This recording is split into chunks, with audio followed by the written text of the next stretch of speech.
광각 렌즈를 사용을 해가지고 이렇게 보게 되니까 종묘는 더 넓게 보이고 또 저희가 물고기가 아니니까 그 사람 눈인데 사람의 시야각은 카메라로 보면 한 50mm 정도 되거든요. 건물이 훨씬 더 크게 보이는 거죠. 공공재적인 성격이 굉장히 강한 곳이라고 보거든요. 작년에 종묘를 방문한 관람객이 76만 명이에요. 그래서 우리나라에서 유네스코로 가장 먼저 지정이 된 데가 종묘였어요. 1995년에. 그렇구나.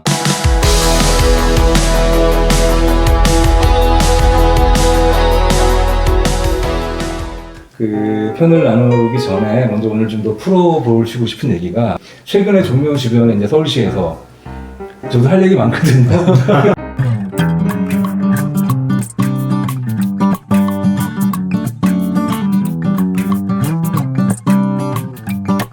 서울시에서 그 뒤에 건물을 짓는다고 지금 이렇게 좀 나서가지고 문화재청과 국민들과 언론들, 뭐 서울시, 국가유산청이죠. 네네. 이렇게 지금 이제 조심스럽게 논쟁을 벌이고 있는 중인데 일단 이 전모가 뭡니까? 갑자기 서울시는 왜 이렇게 왜 이런 겁니까 지금? 그 개발 하나 하는 거가 이렇게까지 뉴스가 돼야 되는 상황이 왜 지금 작년에 발생을 한 건지 혹시 아시는 분이 있는지? 사전 징후는 있었죠. 저쪽 일산 쪽에 그 왕릉뷰 아파트. 김포 쪽에요? 네. 네네. 김포. 네, 김포 장릉. 네. 거기에 이제 그 스카이라인이 산만 이렇게 딱 보였었는데 그 산 위로 이제 아파트 꼭대기가 이렇게 보이게 되는 그것 때문에 이제 높이 제한이 뭐 얼만데 뭐 이거를 위반을 했다 안 했다 뭐 이런 식으로 됐는데 그것도 아마 흐지부지 됐을 거예요. 그렇게 했던 장릉 뒤에 아파트 건축 사건 아직 해결이 되고 있지 않다는 거잖아요 지금.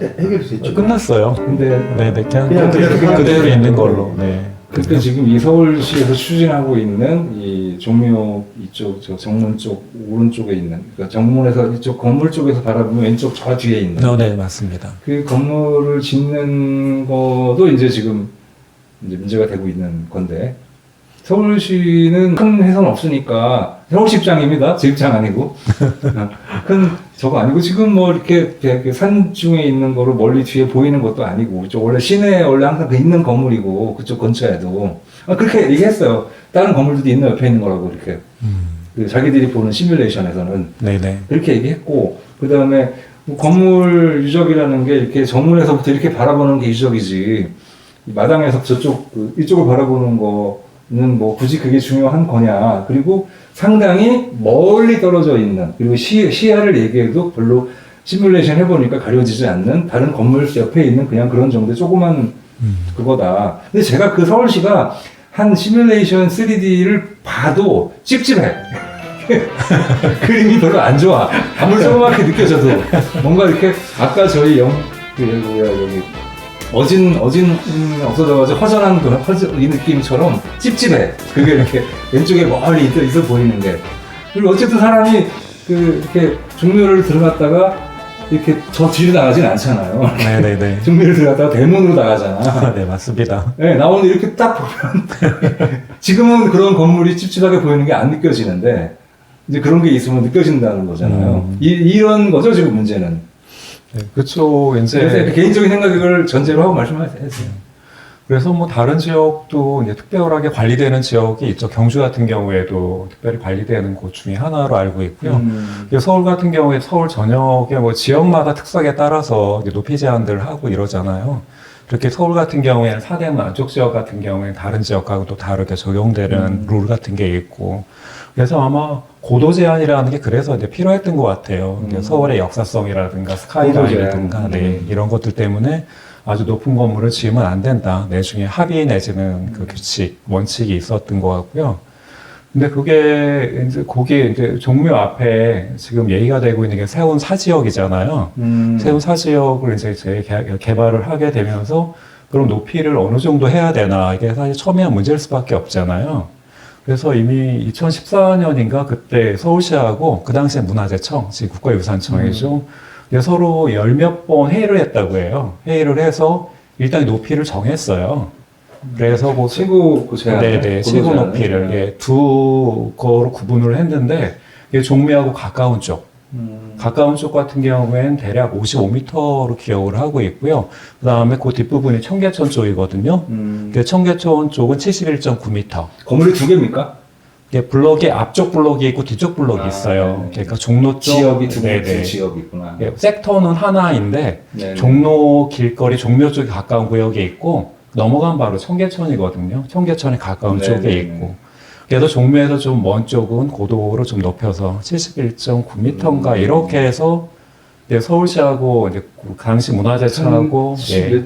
몇 미터면 일반적으로 보면 대표님 한 20층, 2, 3층 되겠군요, 그죠? 71.9m, 72m 정도면 3m 정도라 치면. 그렇죠. 네. 근데 이제 그 문화유산 주변에는 문화유산 보호법에 따라서 그 반경 뭐 50m에서 뭐 500m 뭐 이런 그 안에 그 건축물을 지을 때는 이제 그 높이 제한이 있게 되죠. 네.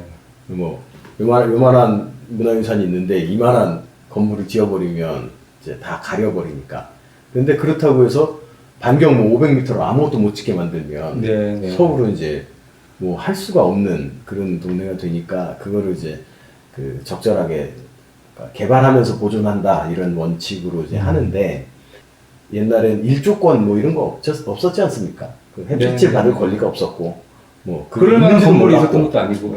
예, 그러니까 일반 그 일반 사람들 사이에서도 우리 집 옆에 뭐 큰 아파트가 들어서서 계속 그늘이 진다 이걸 가지고 뭐 싸울 수가 없었잖아요 옛날에는. 근데 이제 계속 발전을 하다 보니까 일조권도 내 권리다라고 하는 네, 권리가 네, 이제 확장이 되는 거고. 되는 것처럼. 그럼 이제 문화유산도 문화유산의 경관까지 우리가 이제 그 같이 고려를 하게 될 정도로 발전을 하고 성숙한 거죠.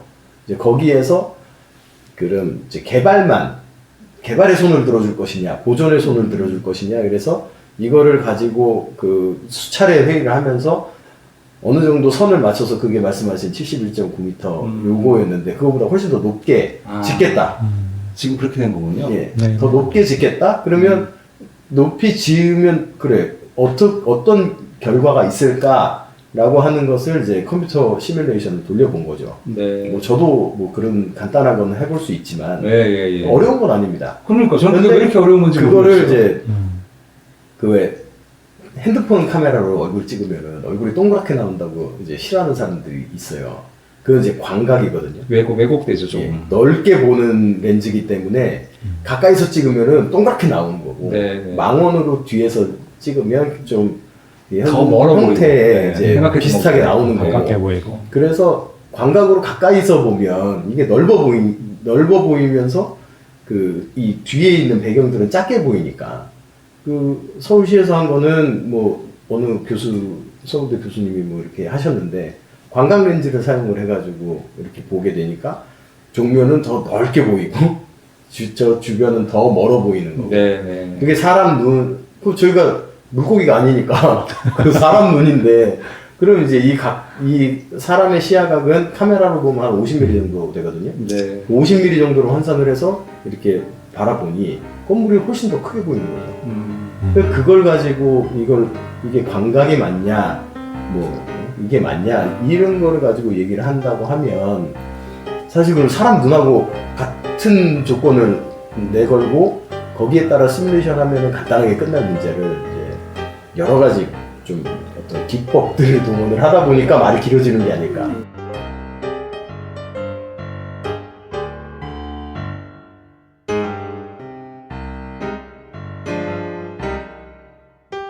저도 저는 그렇게 그렇게 생각해요. 이게 그냥 간단하게 비교할 수 있는 문제이고, 문제는 그러면 이미 기합이 된 서울시가 얘기하고자 하는 그 건물, 그 항공관에 합의했던 두 섹션의 높이가 정해져 있었는데, 그러니까 국가에서 한 정도, 어느 정도 그 정도까지는 인정을 하고 했는데 서울시가 지금 갑자기 높여서 짓겠다. 여기서 지금 문제가 발생을 하는 거잖아요. 저는 이게 좀 이게 과연 건물 높이의 문제를 가지고 얘기해서 될 문제이냐. 건물 높이 낮춰야 되고, 그리고 경관을 훼손하면 안 되고 당연한 문제인데, 이게 단순하게 그 문제 가지고 이게 지금 국민들이 관심을 갖고 있는 문제이냐라고 생각하지 않는 거죠. 그거는 당연하게 함부로 그 합의된 정도에서 지어야 되고 어지간하면 짓지 말아야 되고 왜냐면 거기에 건물 두 동 큰 거 짓는 그 경제적 가치가 과연 서울시의 미래에 얼마만큼 큰 혜택을 주고 이익을 줄 것이고 물론 그걸 건물을 짓고자 했던 투자를 하고 분양을 준비하시고 설계하셨던 분들의 마음은 저는 충분히 부인하지 않지만 그리고 국민들이 지금 싫어하는 게 건물 짓는다 뭐라고 하는 문제가 아니라는 건 생각을 저는 듣는 거예요. 제 말씀은 이런 걸 여쭤보고 싶었던 건데 남대문에 화재가 났는데 다들 울었어요. 그거는 남대문이 복원을 한 것이었던 남대문이 어떤 의미를 지녔든 우리 국민한테는 항상 시내를 나가면 우리의 영혼 같은 것이 이렇게 네네네. 우리 마음에 이렇게 숨어져 있는 상징 같은 거잖아요. 저는 종묘가 그래서 이거를 훼손하는 느낌을 좀이라도 주는 거에 대한 불쾌감을 지금 갖고 있는 국민들의 마음 아닌가 싶거든요.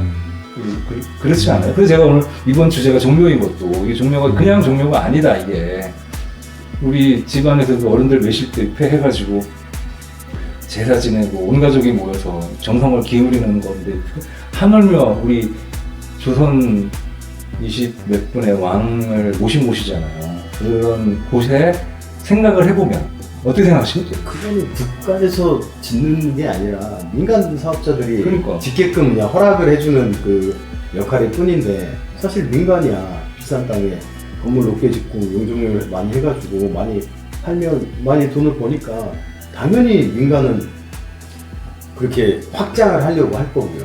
이제 그게 이제 사회적 가치가 무엇이냐에 따라서 국가에서 조정을 해주는 게 맞는 거죠.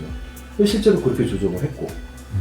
그런데 거기에 그 다른 변수를 정부가 아닌 이제 그 지방정부, 서울시에서 이제 그렇게 갑자기 변경된 안을 이제 들고 추진을 하겠다라고 발표를 한 게 거기에서부터 문제가 좀 생기지 않았나.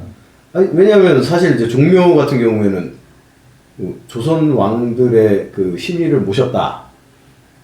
지금으로서는 그렇게 크게 우리 국민들한테 안 와닿을 수도 있어요. 근데 어쨌든 조선 왕조의 근간을 이뤘던 게 이제 유교고, 네. 유교적인 사상에, 네. 그러니까 국가를 이끌어왔던 그 사상에 의거해서 가장 그 중요한 것이 궁궐, 사직, 그리고 종묘 세 개 맞죠.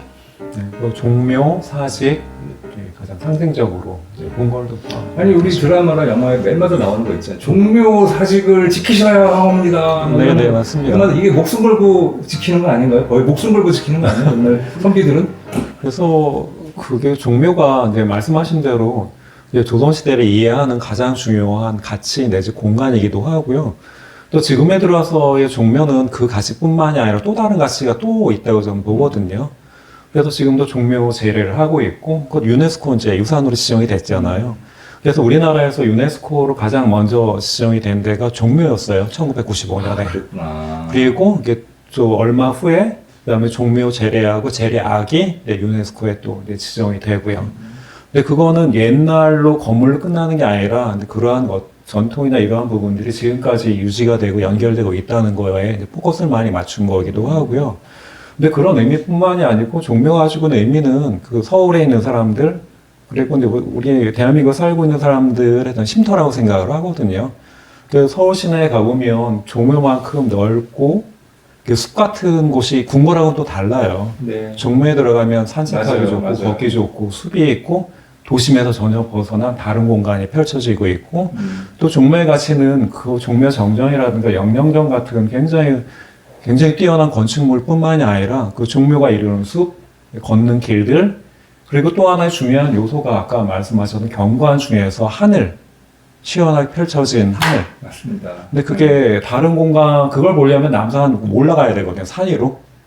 근데 평지에서 그렇게 볼 수 있는 거의 유일한 공간이 빌딩에 가려져 있지 않은 공간이 딱 종묘가 그래요. 경복궁만 해도 그 앞쪽에 향원정이나 이런 쪽에서 보면 빌딩들이 쫙 보이거든요. 근데 그렇게 보이지 않는. 그래도 종묘가 가지고 있는 가치는 단지 어떤 유교적인 것뿐만이 아니라 지금 우리 살고 있는 사람들에게도 굉장히 중요한 역할을 하고 있고 그래서 앞에 보이는 경관 이러한 부분도 종묘의 굉장히 중요한 요소라고 생각을 하는 거죠. 그 중요한 문제는 높이에 대한 결정은 어느 일방적으로 결정될 수 있는 건 아닌 것 같고요. 어떤 여러 가지 입장을 가진 사람들이 있죠. 그래서 이제 서울시의 입장도 있을 테고, 뭐 문화재 전문가들의 입장도 있을 테고, 또 중요한 거는 일반 시민들의 입장도 있다는 거죠. 토지 소유주의 입장도 있을 뿐만이 아니라 왜냐하면 그 종묘 앞의 공간은 뭐 지역마다 다르긴 하겠지만 공공재적인 성격이 굉장히 강한 곳이라고 보거든요. 그래서 맞는 말씀이에요. 네, 작년에 맞아요. 종묘를 방문한 관람객이 76만 명이에요. 76만 명이고 아마 올해는 훨씬 더 늘어날 거예요. 근데 결국은 종묘에 오는 70만 명 이상, 뭐 올해는 더 늘어날 텐데, 근데 그것도 그 지역과 그 공간을 이용하는 사람들이거든요. 그 사람들뿐만이 아니라 우리 후손들도 거기를 봐야 되잖아요. 좀 그러한 조건에서. 그래서 이러한 부분들이 종합적으로 고려가 돼서 또 얘기가 돼서 높이의 문제는 사실 결과적인 문제일 수도 있죠. 합의 과정도 필요한 거고.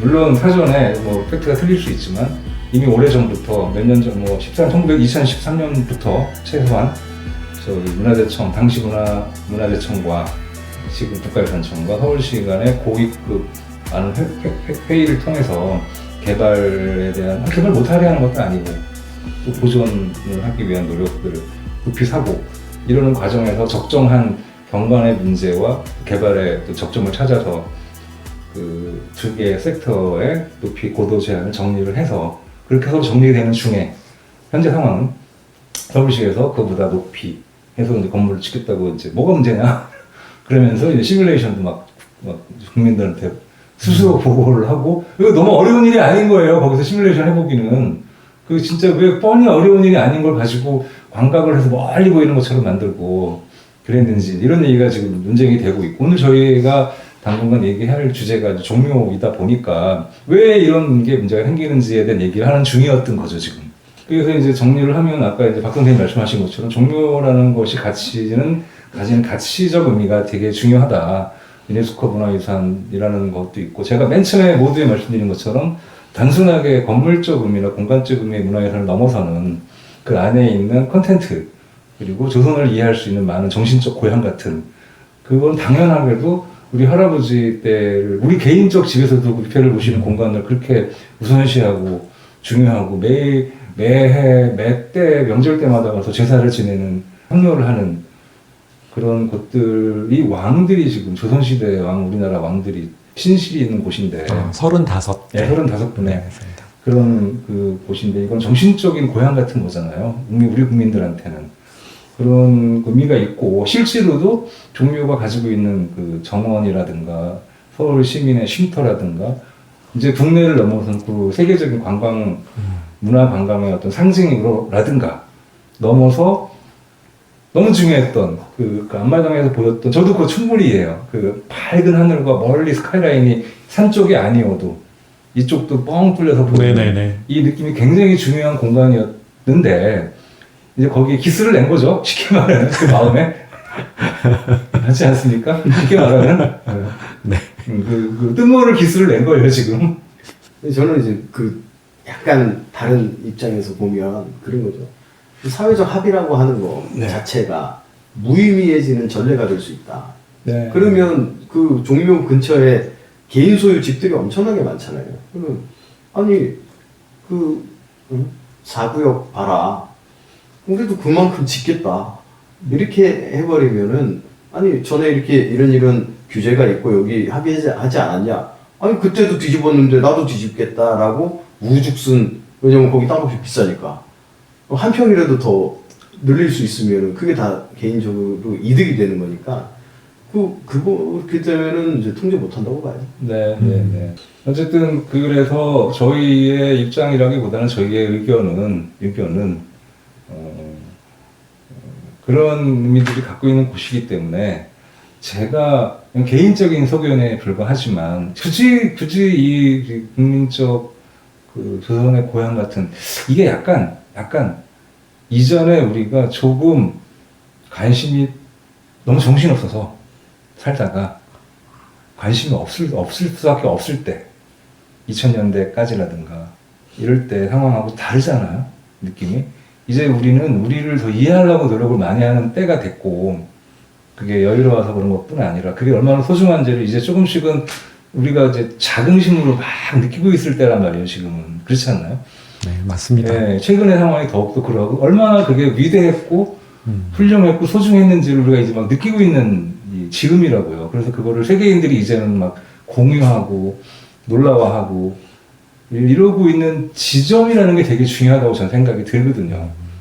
그리고 거기에 우리의 어떤 논쟁의 가치를 충분히 좀 더 많이 해서 제 바람은 방금 우리가 얘기한 걸 포함해가지고 단순하게 높이가 어쨌든 이런 얘기 좀 이런 그리고 사진을 찍어보니 뭐 시뮬레이션을 돌려보니 뭐 높이가 어떠니 이런 얘기는 너무 객관적 너무 뻔한 얘기죠. 초등학생한테 할 수 있는 얘기라고 저는 종묘가 지닌 원래적 가치가 어떤 곳인지 거기서 우리가 어떤 역사를 살아왔는지 그리고 거기서 바라보는 뷰가 어땠는지 그 상생의 문제도 연결시켜가지고 좀 깊은 논의를 드러냈으면 좋겠어요. 그러니까 높이가 어땠는데 싸웠는데 이러지 말고요. 그렇죠. 네, 이런 얘기를 공론화 시켜서 그래서 국민들이 다 이해할 수 있게 그래 그런 문제도 있고 이런 문제 어떻게 하지 이렇게 할 수 있게 좀 했으면 좋겠어요. 저 쇼 같은 걸 하는 기분이 들어서 좀 마음이 안 좋은 상황이 된 거죠. 왕조의 모든 시간이 축적된 공간이라고 돼 있네요. 그렇죠. 왕조의 축적된 시간과 더불어서 그 시대를 살아갔던 사람들의 삶이 들어가 있고요. 네. 그다음에 지금 이 시대를 살아가고 있는 또 오늘도 종묘에 가는 사람들의 삶, 또 종묘를 지나다니고 있는 사람들의 삶이 계속 만들어지고 있는 시간과 공간들이거든요. 네. 그래서 종묘를 얘기를 할 때 종묘를 하나의 대상화시키는 네. 그런 것보다는 그 종묘에 한번 들어가서 종묘에 한번 걸어보고 느껴보고 다시 또 나오게 되는 그 종묘는 밖에서 바라보는 풍경의 문제가 아니라 그것도 굉장히 중요하지만 또 종묘 안에 들어가서 보는 것의 문제이기도 하거든요. 밖에서 외관만 보고 평가되어서는 안 되는 안에 들어가서 충분히 걷거나 생각해 보거나 역사적 의미라든가 현재에서 의미를 생각해 본다면 아마 종묘에 대한 논의가 좀 더 풍부하게 될 것 같고요. 그 다음에 계속 얘기했던 그 지역에 있는 개발의 문제도 다른 관점으로 네. 합리적으로 의견 수렴이 돼서 모아질 수 있는 지점들이 분명히 있다고 생각이 들어요. 다만 그게 시간이 좀 더 생각보다 더 걸릴 수도 있지만 그런 과정들이 일어났을 때 많은 사람들이 수긍할 수 있고 동의할 수 있는 방안들이 만들어지지 않을까 싶습니다. 네. 또뭐 저랑 같은 생각을 하시는데 저도 그렇게 생각하는 부분이 뭐냐면 정말 경치가 좋은 곳에 옛날 분들이 산세를 보고 지세를 보고 해가지고 특히 이제 산사 같은 경우에 근데 우리는 거기 가가지고 대웅전을 보고 탑을 보고 이렇게 보고 안쪽으로만 보고 그냥 온다는 거죠. 그 위치에 서가지고 바깥 풍경을 한번 싹 둘러보면 그렇죠. 예, 그 옛날 사람들이 이래서 여기를 선택했구나 그런 부분들을 좀 알 수 있을 텐데 저도 그런 걸 느껴본 지 얼마 안 됐고 오늘 녹화하는 오늘 토요일이에요. 오늘 날씨 좋고 너무 좋았어요. 전 지난번에 갔을 때 사실 종묘를 온전히 느끼는 기회를 가진 게 저희 또래나 이 대한민국 현대 역사에서 최근이에요. 저 명확하게 기억합니다. 창경은 그렇게 안 됐었고요. 종묘 그렇게 우리의 마음속에 자리 잡힌 지가 얼마 안 돼요. 이게 점점 우리한테 다가오고 있는 것들이고 그래서 이제 우리가 온전히 우리가 잃어버렸거나 비판만 해왔던 조선 역사 혹은 일제의 어떤 교육 방식과 이후의 어떤 그런 시스템에 의해서 우리가 다소 폄하해 왔을 수도 있는 조선 역사의 위대함이 많은 논쟁을 통해서 오히려 종묘에 대한 소중함을 다시 한번 인식시키는 그 토론의 장이 되었으면 하고요. 모두가 다 그런 생각으로 현명한 판단이 되기를 바랍니다. 저 옷을 좀 펜스를 바꾸느라고 옷들을 좀 바꿔야 될 것 같습니다. 종묘 얘기를 좀 정리를 하면서 종묘의 우리가 되게 기본적인 정보 같은 것들은 좀 알아야 되지 않을까 싶은 생각이 들어요. 일단 제일 먼저 궁금한 거는 종묘는 뭘 하는 곳입니까? 종묘는 네. 그 조선 왕에게 제사를 지내는 곳이죠. 네, 신주가 모셔져 있고요. 그 제사를 지내고 그 지금도 종묘 제례를 지금 하고 있습니다. 왕의 제사를 지낼 때 예를 갖추고 음악을 했다는 거잖아요. 네, 그죠? 그 왕의 제사를 지내는 음악을 쓰는 거는 동양권에서는 다 유교권은 다 많이 하는 건가요? 이렇게? 유교에서 음악을 굉장히 중요시했고요. 그리고 의례 같은데 음악이 또 빠져서는 안 되고요. 그래서 음악이 굉장히 여러 가지 중요한 역할을 사실 많이 했습니다. 아, 그래서 음악을 쓰게 되는군요. 네네. 종묘 제례가 가장 기본적으로 추구하고 있는 가치가 그 효의 문제인 것 같아요. 성리학에서 가장 중요한 거가 효거든요. 그래서 조상을 위한다는 거, 모신다는 거, 또 그래서 조상의 그런 생각들이 지금까지 전해진다는 것. 아마 효를 표현하는 가장 그 적극적인 형태가 아마 그 종묘 제례 표현이 되는 게 아닌가라고 생각을 합니다. 얼마 전인가 제가 기억하기로인데 종묘의 그 기와지공도 새로 한번 이렇게 보존 처리한다고 이렇게 공모하고 막 하지 않았나요? 한번 쫙 정하지 않았나요? 근데 제가 알고 있기로는 그 종묘의 기와를 이제 공장에서 만든 기와를 이렇게 수제 기와를 교체한다고 이렇게 국가유산청에서 그래서 몇 년 동안 종묘 정전을 이렇게 닫았거든요. 그리고 기와를 바꾸는 작업하고 네, 단청도 전통알료 잘 찾아서 그거로 다시 색을 칠하고 근데 그게 아마 한 5년 정도 걸린 걸로 알고 있어요. 작년에 이제 공개가 됐는데요. 공개되고 나서 종묘에 몇 번 갔는데 굉장히 멋있더라고요. 색깔도 전에 비해서는 좀 은은한 느낌들이 굉장히 강하게 돼서 전반적으로 저는 어떤 신선한 느낌들, 차분한 느낌들이 좀 많이 있는 것 같았습니다. 그러면 그 기와를 지금 새로 다 그 수제 기와로 바꾼 건가요?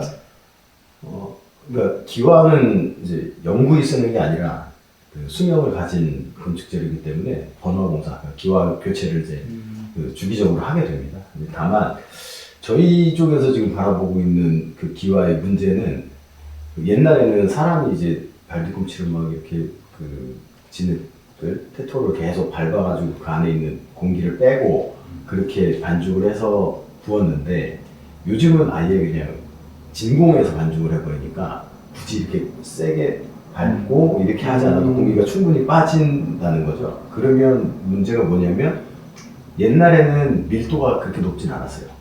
근데 지금은 이제 밀도가 높아져 버리니까 이 기와 얹어지는 무게 자체가 예, 굉장히 많이 얹어지게 되는 겁니다. 그래서 그런 부분들이 이제 목부재에 가해지는 그런 영향이라든가 이런 부분들에도 이제 연구들이 활발하게 이어지고는 있는데 종묘를 가면 일단 건물을 다 보면요 밑에면 길게 이렇게 앞마당이 크게 돼 있단 말이에요.